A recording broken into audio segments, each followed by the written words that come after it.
Nós vamos extrair alguns princípios da história mais antiga, mais conhecida, que é a história de Noé, a Arca de Noé. O tema da mensagem é construindo com fé. Construindo com fé a Arca de Noé. Primeiro ponto que eu gostaria de destacar é que a história da Arca de Noé é uma história universal. É a história mais antiga, mais conhecida, e todos os povos e nações e tribos conhecem essa história. No final do século passado, 1970, 1980, alguns antropólogos encontraram algumas tribos indígenas que nunca tinham tido contato com o homem branco, com a cultura europeia. E eles descobriram que todos eles conheciam a história da Arca de Noé, a história de um grande dilúvio. Ou seja, essa é a história universal. Todos os povos, nações e línguas conhecem essa história. Todos eles contam essa história. Todas as tribos, seja no Oriente, no Ocidente, seja no Norte, no Sul, no Leste ou no Oeste, todos conhecem essa história. Essa história é tão conhecida e tão importante que o próprio Jesus Cristo, quando esteve aqui, ele falou sobre isso. Segundo ponto da mensagem, Jesus falou sobre Noé. E quando ele falou sobre Noé, ele deixou bem claro que os últimos dias seriam como os dias de Noé. Ou seja, não há nada de novo sobre a terra. A história apenas se repete. Da mesma forma que foi no começo, também será no final. Mas a grande questão de uma história universal, e Jesus ter falado sobre ela, para os dias de hoje, o terceiro ponto da mensagem, qual é a palavra de Deus para o dia de hoje em cima dessa história? Passado todos esses tempos, todas essas estações, todos esses povos, o que ainda podemos aprender com a história de Noé e a Arca de Noé? Qual é a palavra de Deus para o dia de hoje? Quarto ponto da mensagem são alguns princípios importantes que vamos destacar e que são princípios de Deus, princípios universais. Precisamos entender que tudo que Deus faz é novo, é grande e é bom. Deus te chamou para uma obra, e essa obra é nova, é grande e é bom. Tudo que Deus faz é bom. Tudo que Deus criou em cada dia da criação, Ele termina o dia dizendo que era bom, que era muito bom. Ou seja, Deus te chamou para uma grande obra. Essa obra é nova, é grande e é bom. Outro princípio que podemos relembrar é que Deus trabalha de geração em geração. Deus chama e estabelece um pai, uma família, e Deus trabalha com os seus filhos, de geração em geração. Não podemos esquecer que, a princípio, conhecemos o nosso Deus como o Deus de Abraão, o Deus do pai exaltado, do pai de multidões, o Deus de Abraão, Isaque e Jacó. Este chamado que o Senhor fez para você, que Ele fez para nós, envolve a nossa vida, o nosso casamento e os nossos filhos. Quando nós falamos sobre princípios importantes, fundamentais da fé cristã, precisamos ter em mente e tomar uma decisão muito importante. A palavra de Deus, ela realmente é a palavra de Deus, ou ela é simplesmente uma história de um livro de capa preta? Nós realmente temos a Bíblia como a palavra de Deus para nós, para vivermos, ou nós vamos viver segundo a palavra do mundo? Porque Deus não muda, mas Ele espera que nós venhamos mudar, sermos transformados. Não vos conformeis com este mundo, porque da mesma forma que nos dias de Noé, será nos últimos dias, as famílias estavam destruídas. O homem não deixava mais a casa do seu pai e da sua mãe, o homem e a mulher não se tornavam uma só carne, não viviam mais o princípio e a palavra de Deus, que era frutificar, multiplicar e encher a terra. O homem não estava mais governando sobre a terra, e precisamos ter isso bem claro. A palavra de Deus realmente é a palavra de Deus para que possamos vivê-la, ou nós vamos viver conforme os dias de hoje? Ou nós vamos viver conforme os nossos pais nos ensinaram? Por exemplo, muitos aprenderam com os seus pais, com a sua mãe, de que homem é tudo igual, de que não vale a pena casar. Hoje as pessoas não casam mais, não recebem mais a bênção de Deus por intermédio de um sacerdote. Filhos para quê? Filhos é problema. Filhos não são herança do Senhor, são problemas. Para que eu vou ter filho num mundo tão violento? Ou seja, nós vamos viver conforme o mundo, ou nós vamos viver a palavra de Deus? Porque a palavra de Deus, ela nos instrui. Deixará pai e mãe. Se tornará uma única carne. Debaixo da bênção do Senhor. O Senhor os abençoou para frutificar, multiplicar e encher a terra. E governar. Casamento é bênção, nós vamos viver isso. Filhos são herança, ou nós vamos ter medo? Como é que eu vou ter um filho no meio de uma geração tão perdida e pervertida? No meio de uma geração tão violenta? Nós vamos querer que o Senhor nos livre e nos guarde de todo mal? Por isso é importante, em meio a princípios fundamentais, decidirmos: nós vamos seguir a palavra de Deus?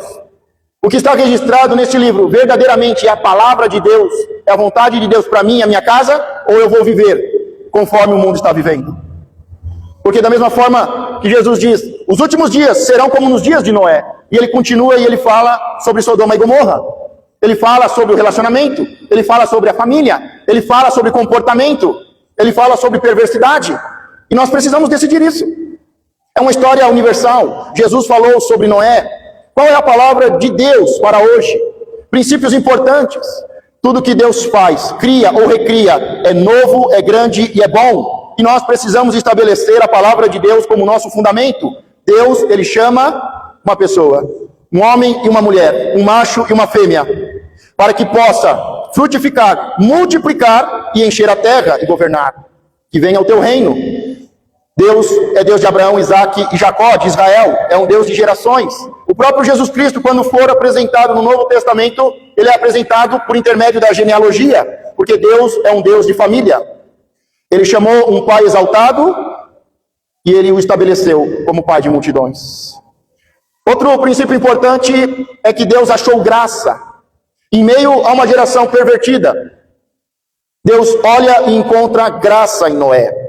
É muito importante ressaltar que, em meio a uma geração perdida e pervertida, Deus olha e encontra Noé. E Noé está vivendo em um tempo em que o Espírito Santo de Deus não está mais sobre a terra. O Espírito Santo de Deus diz: eu não vou ficar contendendo, eu não vou ficar brigando, eu não vou ficar forçando o homem, porque o pensamento do homem é mau. Ele não ouve, ele não se arrepende, ele não muda. E aí, o Espírito Santo do Senhor não estava sobre a terra. Hoje, para nós, é muito fácil. Hoje, para nós, o difícil é pecar, porque o Espírito Santo ministra, nos ensina. O Espírito Santo, ele nos faz lembrar a palavra de Jesus. O Espírito Santo nos convence do pecado. Quando caímos, ele nos levanta. Quando não temos força, ele nos carrega. Quantas vezes, já sem força, você pergunta: como eu consegui chegar até aqui? E com certeza é o Espírito Santo. É o Espírito Santo ministrando, é o Espírito Santo lembrando, é o Espírito Santo soprando, é o Espírito Santo renovando, reforçando, é o Espírito Santo te tomando pelas mãos e te guiando, fazendo você chegar aonde você não chegaria. E quando você não tem mais forças, ele te carrega, ele te abraça, ele te envolve, ele te carrega. Hoje nós temos o Espírito Santo, mas na época de Noé, no meio de uma geração perdida e pervertida, em que o Espírito Santo não estava mais aqui, falando, ensinando, corrigindo, guiando, Noé decidiu ser justo e íntegro. Quando olhamos para Noé, Deus encontrou graça, e Noé, a palavra diz que ele era um homem justo e íntegro.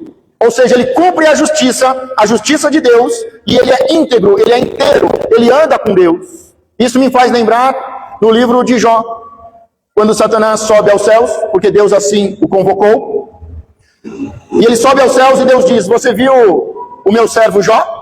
Não há ninguém como ele. Ele é justo, ele é íntegro, ele é reto, ele se desvia do mal. Mesmo sem o amigo Espírito Santo, mesmo sem o Deus Espírito Santo de Deus, ele se mantinha justo e íntegro. E diz que ele andava com Deus. Não dizia que ele frequentava uma reunião, que ele fez mais um culto. Diz que ele andava com Deus. Discipulado é uma palavra muito importante.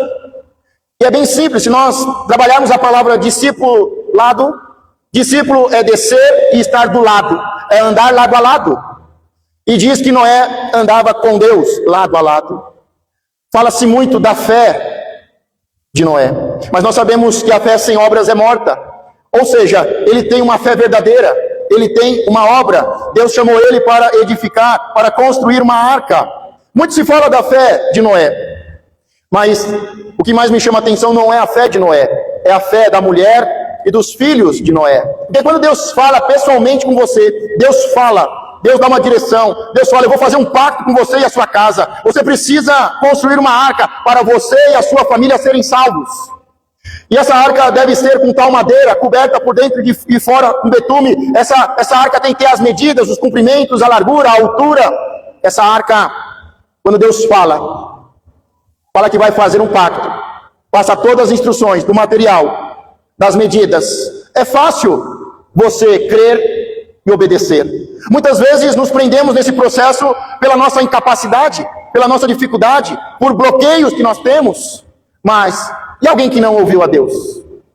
Porque Deus falou com Noé. Deus não falou com a esposa de Noé e nem com os filhos. E nem com as mulheres dos seus filhos. Eles sim tiveram que ter fé. Mais do que fé, obediência. Mais do que fé e obediência. Eles tiveram que crer em Deus para estarem seguros em uma arca. Eles tiveram que crer e confiar em Noé como um profeta, que tinha uma visão, um plano dado por Deus, que eles não tinham acesso, mas eles creram, confiaram para poder prosperar. Quando nós falamos, o quinto ponto da mensagem de hoje são os detalhes. Noé tem o plano, a liderança, a esposa e os filhos, a submissão, a ajudadora idônea e obediência, construir com as medidas e o material certo. A obra de Deus, ela é feita por detalhes. E nós precisamos nos atentar aos detalhes. Deus dá uma visão e uma direção a um líder, e a esposa e os filhos possuem a submissão. Submissão é aquilo que vai dar o suporte, o sustento. É como se fossem os fundamentos de uma casa. Ou seja, sem a esposa e sem os filhos, não há fundamento.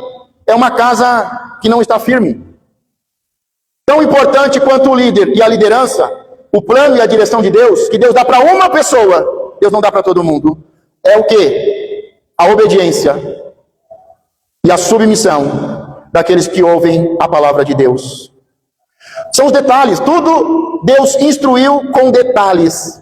E a graça do Evangelho do Senhor, do Evangelho do Reino, está nos detalhes, está nos segredos, está nas revelações, está naquilo que o Senhor não revela para todos, mas revela para aqueles que são discípulos, para aqueles que buscam os segredos e os mistérios do reino. Ponto 6. É muito importante quando estamos construindo com fé, não perder o foco.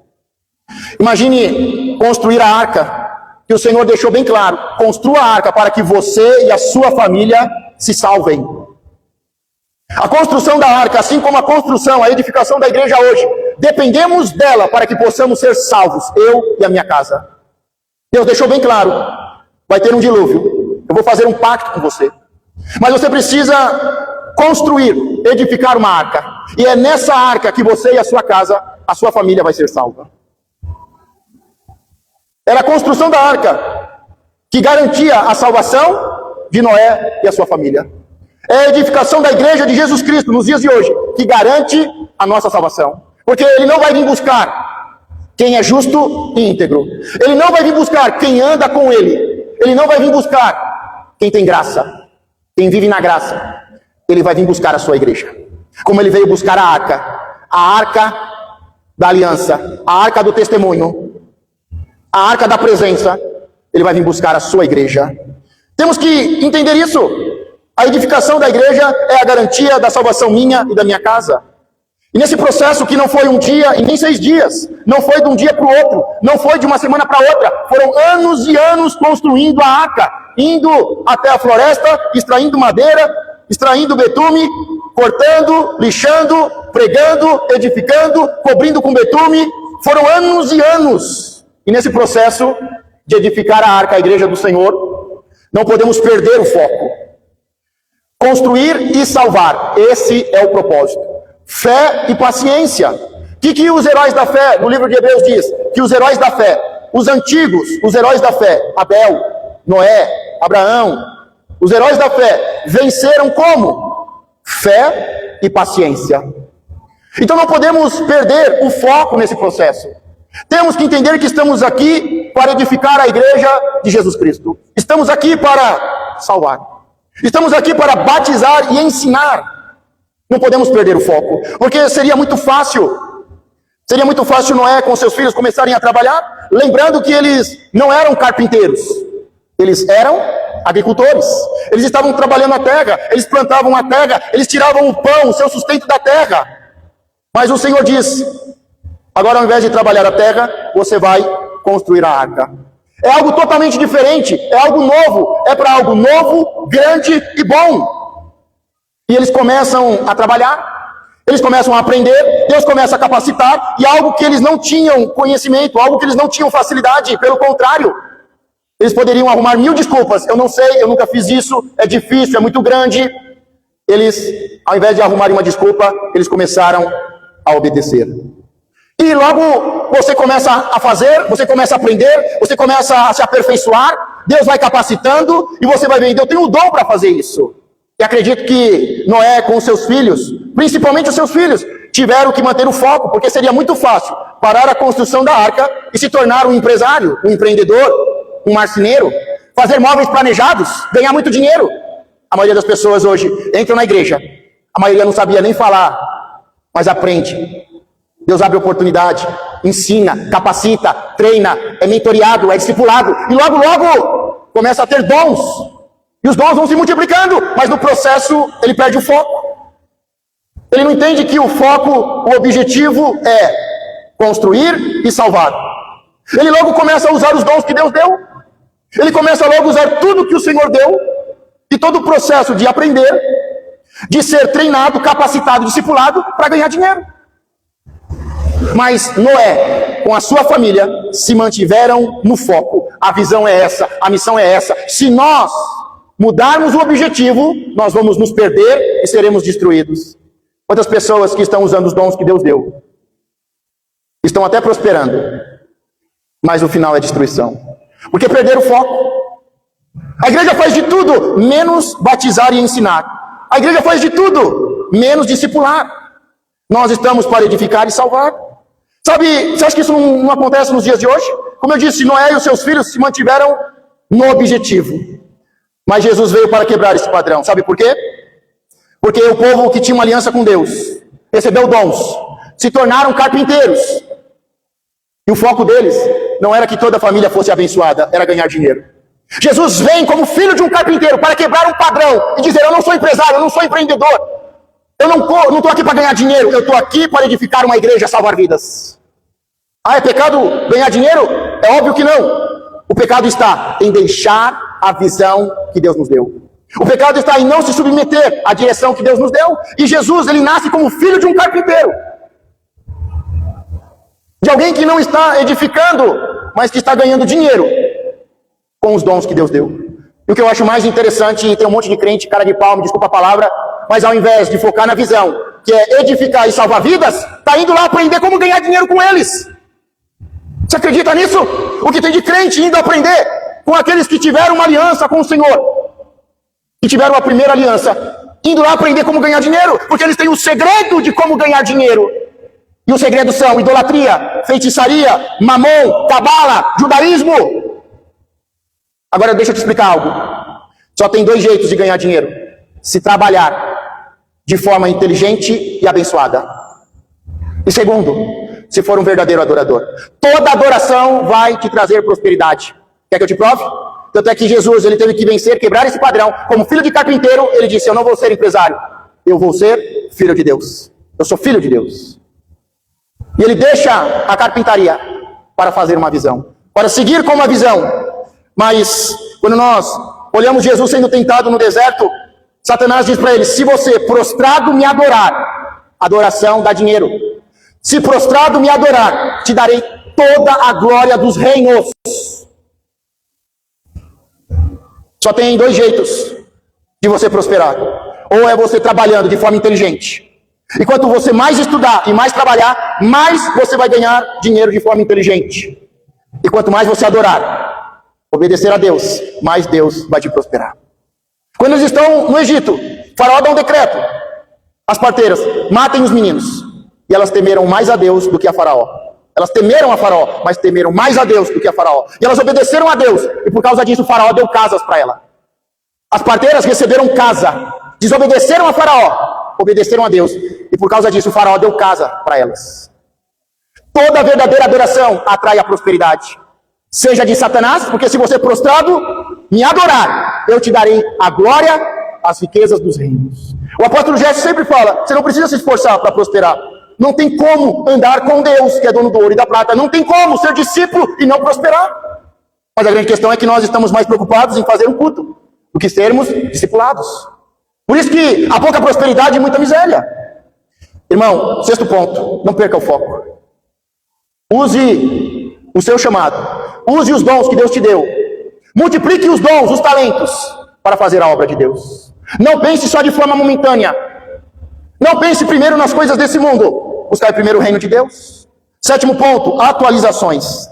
Deus fala com Noé, fala do dilúvio, fala que vai fazer um pacto com ele, fala como ele deve construir o material e as medidas, e ele dá uma direção, vai entrar na arca. Os animais vão entrar de 2 em 2. Primeira coisa que eu quero destacar para você: ninguém entra na arca se não for de 2 em 2.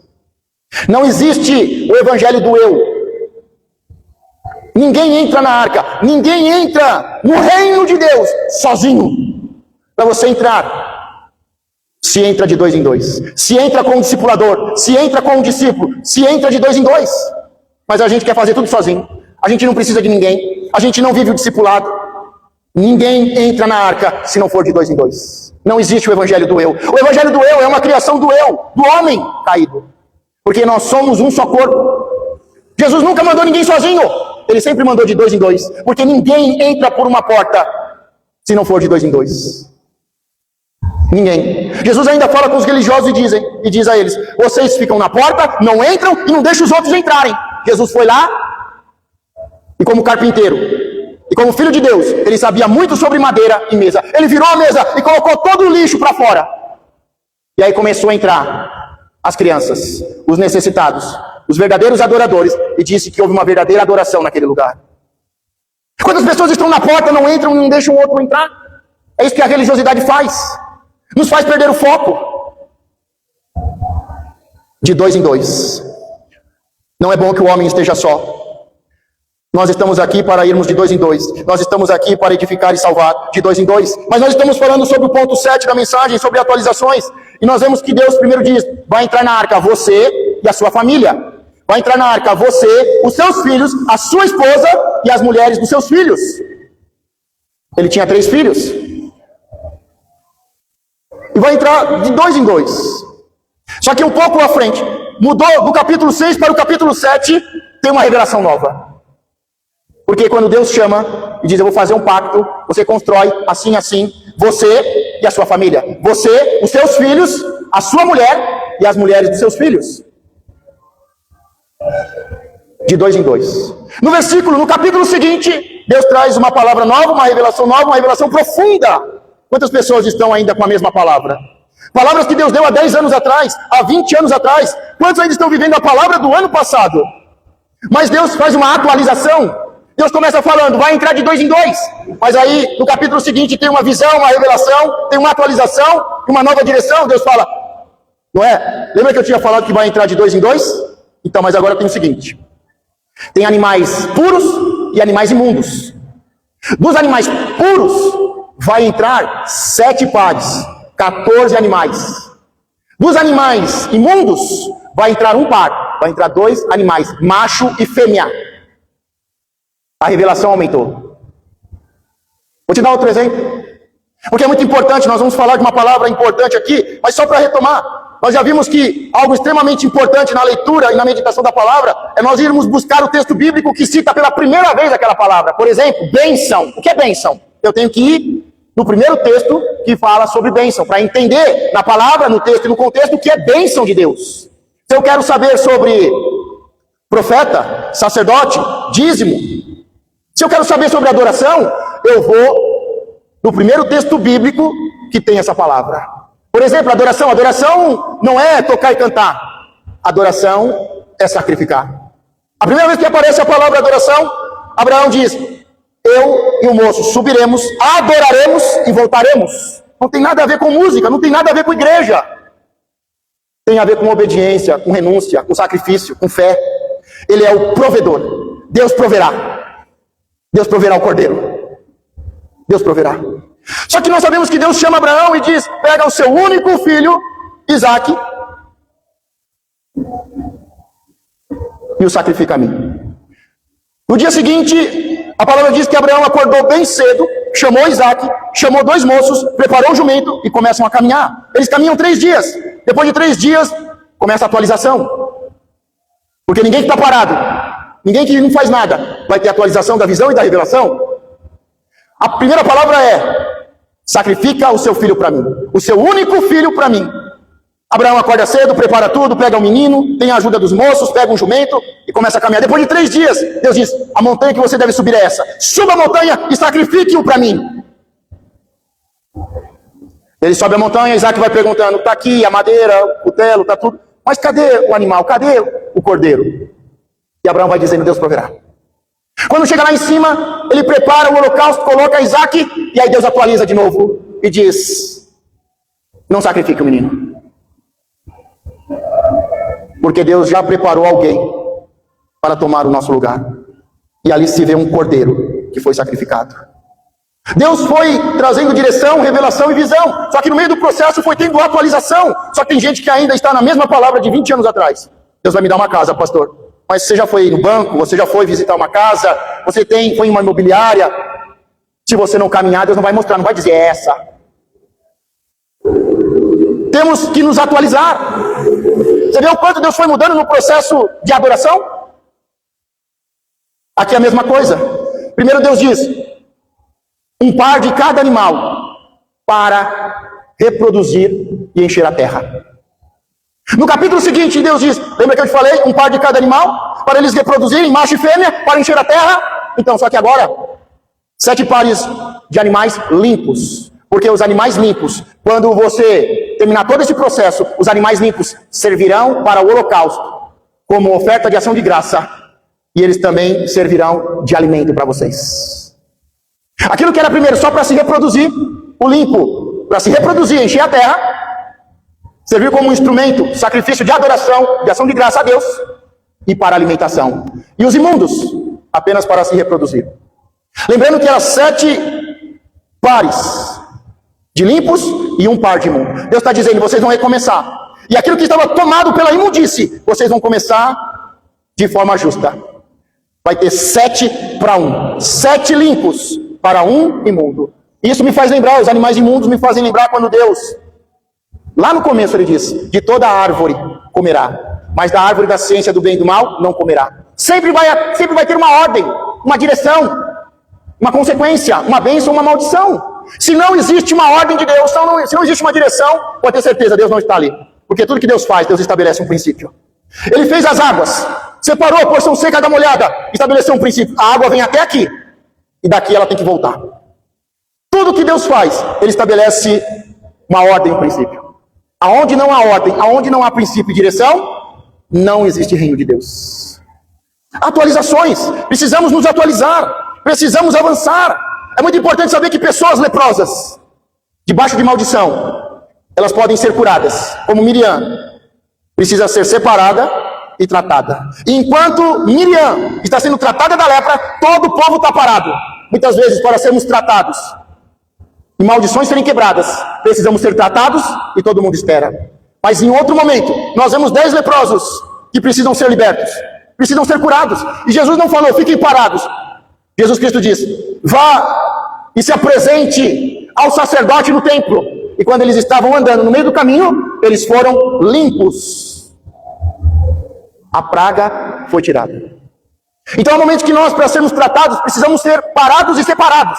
E há momentos que precisamos avançar na direção certa, na direção do homem de Deus. As atualizações, lembrando que era Noé, a sua esposa, 3 filhos, e mais as 3 mulheres, 8. 7 nós sabemos que eram limpos e 1 era imundo, cão. Os puros, reprodução, adoração e alimentação. Os impuros, os imundos, reprodução. 8º ponto, levantou um altar. Quando Noé vive todo o processo e ele sai da arca, a primeira coisa que ele faz é levantar um altar ao Senhor. Deus tinha mandado? Deus obrigou? Em nenhum momento nós vemos que Deus falou: quando você sair da arca, eu vou fazer tudo isso. Mas quando você sair, levanta um altar de gratidão. Deus não falou nada. Deus não pediu. Deus simplesmente no começo disse: eu vou fazer um pacto, uma aliança com você e a sua casa.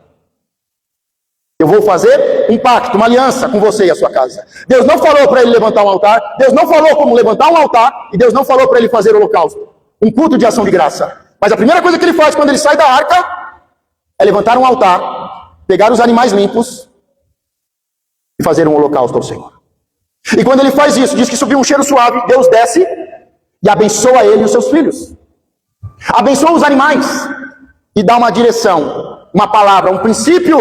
Deus dá princípios para que ele possa viver um novo tempo. Por que eu estou falando isso? Porque quando aparece a palavra pacto, aliança, Deus dá um sinal. E o sinal que Deus colocou foi um arco. E eu sempre ressalto, não é o arco-íris, porque íris é um demônio, é uma deusa, é o arco de Deus.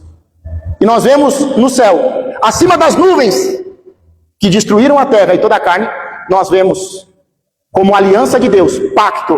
Para todo pacto é necessário sangue. Por isso Jesus Cristo entregou o seu sangue. E o que ele espera de nós não é o dízimo. O que ele espera de nós é tudo.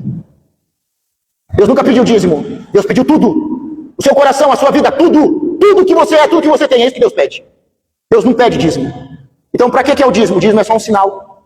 O arco no céu, nós vemos o arco. Mas todo homem vê. E toda cultura, todo povo, nação e língua, toda tribo sabe que quando tem um arco, é um sinal de que a terra não voltará a ser destruída com água. É um sinal de que existe um Deus, Criador, poderoso, que mandou o dilúvio e que fez um pacto, uma aliança com a humanidade.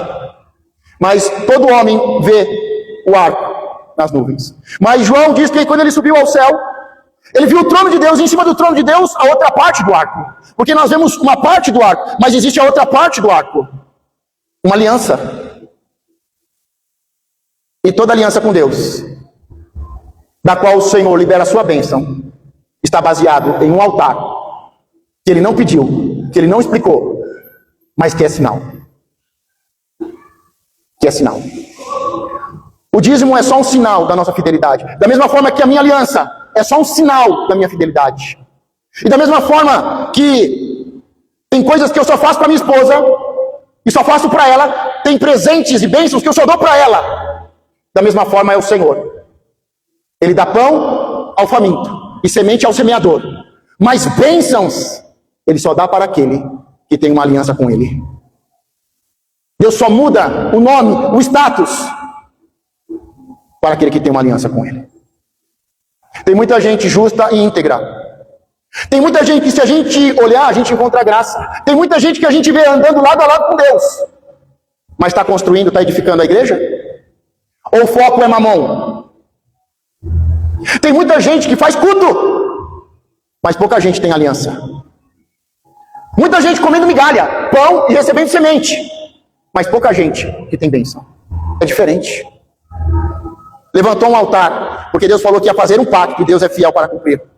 Sem Deus mandar, sem instruções e direção, ele levantou um altar, sacrificou ao Senhor, e o Senhor desceu por causa do cheiro suave e disse: eu faço um pacto. Está aqui o sinal da minha aliança. A direção a partir de agora é essa.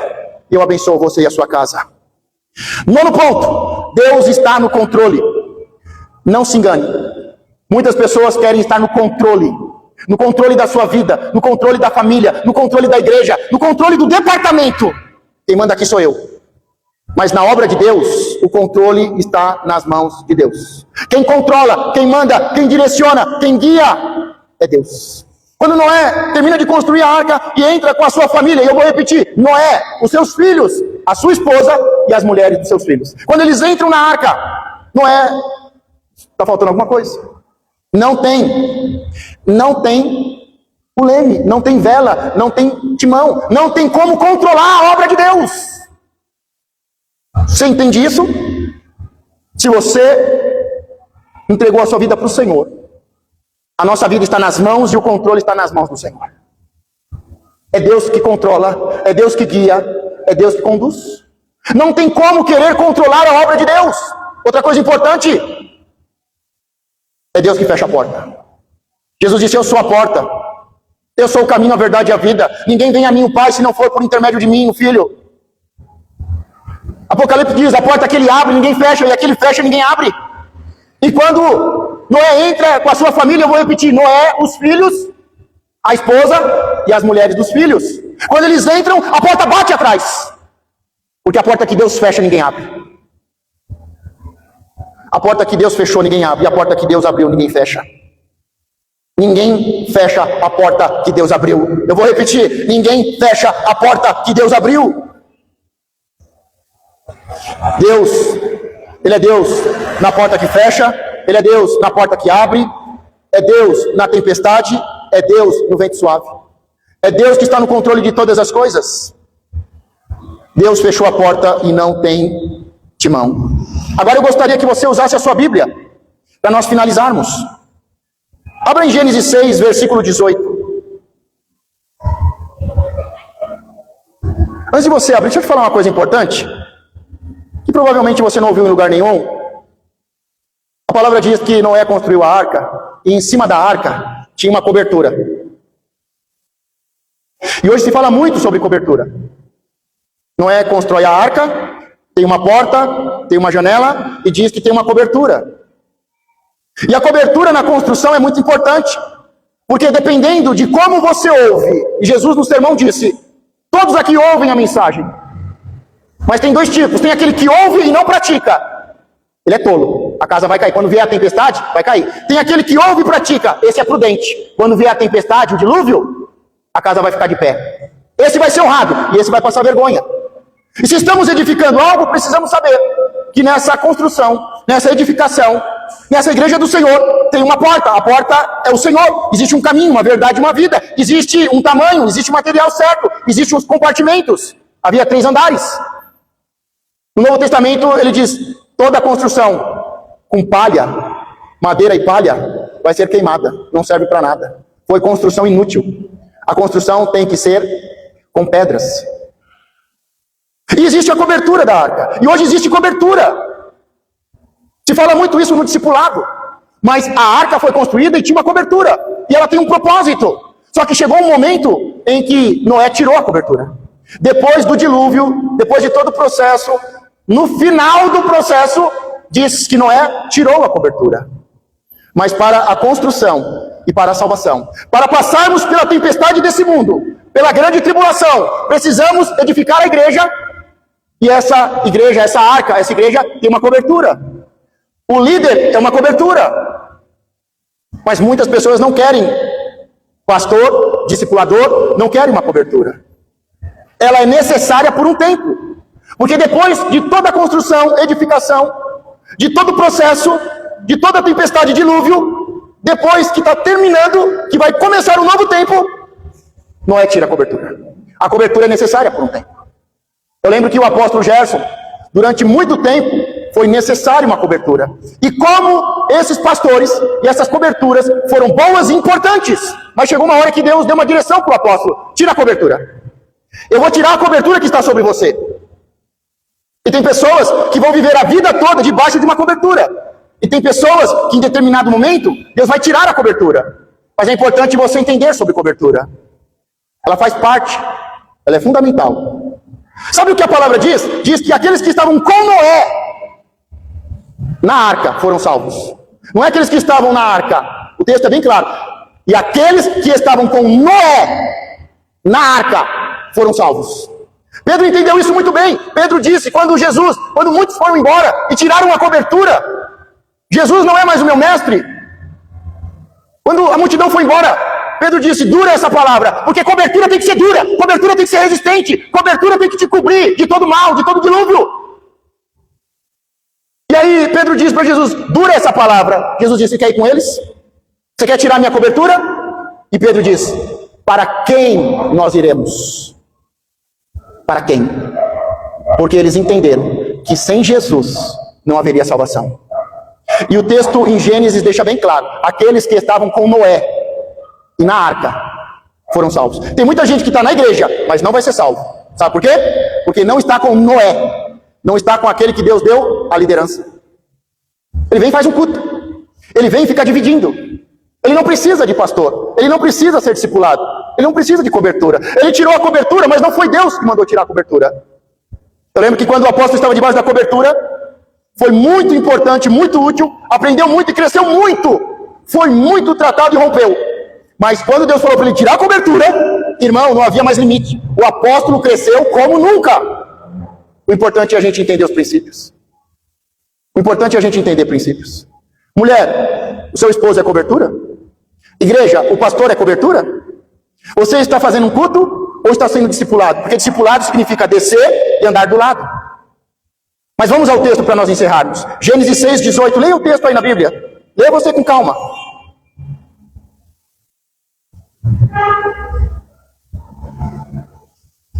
Leu 6:18, leu 6:22.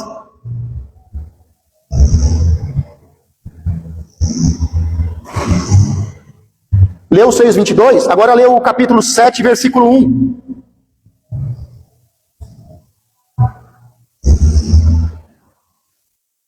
Leu Gênesis 7, versículo 1, leia agora 7, versículo 5.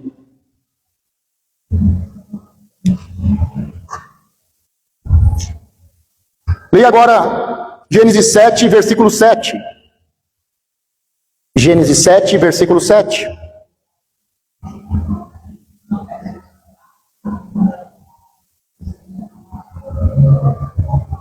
Leia também Gênesis 7, 13. Gênesis 7, 13. Você está observando que há um padrão, há uma direção de Deus. Noé, você e a sua família vão entrar na arca. Noé, você e a sua família. Noé, você, os seus filhos, a sua esposa e as mulheres dos seus filhos. E toda vez que ele obedeceu, o que aconteceu? Diz que ele fez do jeito que Deus mandou e foi bênção. Não é isso que está nesses versículos? Noé e a sua família. Aí Deus vai dar detalhes. Noé, os seus 3 filhos, a sua esposa e as 3 mulheres dos seus filhos. E aí diz que Deus deu essa direção, ele obedeceu e tudo deu certo. Agora vamos ler outros textos. Gênesis 8, 15 e 16. Gênesis 8, 15 e 16.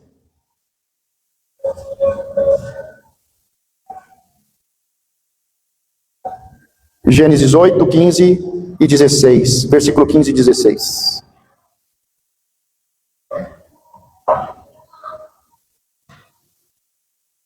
Oito, 18 agora. Gênesis 8, 18.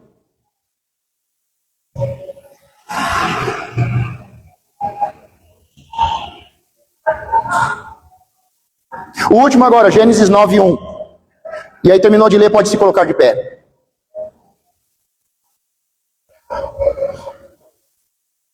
Deus chama, Deus dá instruções, Deus dá direção, há atualizações e Deus diz: você e a sua família. Deus atualiza: você, os seus 3 filhos, a sua esposa e as mulheres dos seus filhos. Tudo que Deus faz com palavra, que é poder e autoridade. Tudo que Deus faz tem poder, tem direção e tem ordem. E tudo que nós obedecemos, Deus nos abençoa. Enquanto ele ouviu e obedeceu, as coisas foram uma bênção. Mas quando eles vão sair da arca, você percebeu que Deus mudou? Deus pede e fala agora: vocês vão sair da arca, você e a sua família vai sair, a partir de agora, para um novo tempo, vai sair da arca para viver um novo tempo. Você e a sua mulher, os seus filhos e as mulheres deles. Mudou só um detalhe, não foi? Antes era Noé e os filhos. Em todo o processo foi Noé e os filhos. E depois a mulher de Noé e as demais mulheres. Mas quando eles vão sair da arca para viver um novo tempo, Deus muda um detalhe. Um detalhe. Deus mudou. A partir de agora, você desce da arca e desce você e a sua mulher. Depois os seus filhos e as mulheres dos seus filhos. A Bíblia é feita de detalhes. A revelação de Deus está nos detalhes. A obediência e a fidelidade está nos detalhes. Sabe o que aconteceu por causa disso? Quando nós obedecemos, Deus nos abençoa em tudo, não foi isso? Agora, como ele não obedeceu, eu vou fazer como eu fazia. Em todo o processo, Deus mandou desse jeito. Deus mandou mudar, mas eu não vou mudar. Por causa disso, de só isso, Noé desobedece a Deus. E aquele que foi um dos maiores heróis da fé se torna uma pessoa à beira da sarjeta. Bêbado, sem roupa e envergonhado. Você acha que se tivesse saído ele e a mulher dele não estaria ele e a mulher dele na tenda? Mas por causa disso, só isso, por causa dessa desobediência, ele está sozinho, ele está triste, ele está fraco, ele bebe, e aquele que um dia foi o herói da fé, porque não seguiu um detalhe tão simples, agora está na sarjeta, sem roupa e sendo abusado pelo filho. O problema não é Cão, o problema começou com Noé, que parou de obedecer a Deus nos detalhes. Tem muita gente fazendo muita coisa, mas nós precisamos fazer o que Deus mandou e do jeito que Deus mandou. Se Deus falou, Noé, os seus filhos, a sua mulher e as demais mulheres, é assim. Se Deus mudou, atualizou, a partir de agora, para viver um novo tempo, é Noé, a sua esposa, e depois os seus filhos, e depois as mulheres, muda, atualiza. O que Deus mandou nós mudarmos, nós temos que mudarmos. Porque aqueles que foram heróis podem se tornar a maior vergonha da humanidade. Porque toda vez que se fala de Noé, se fala da arca de Noé, mas também se fala de um homem que caiu na sarjeta. Toda vez que obedecemos, a bênção. Mas quando quebramos princípios e a ordem, não faz do jeito que quer, não é que não dá para fazer assim, vamos fazer de qualquer jeito. A tendência é você cair na sarjeta.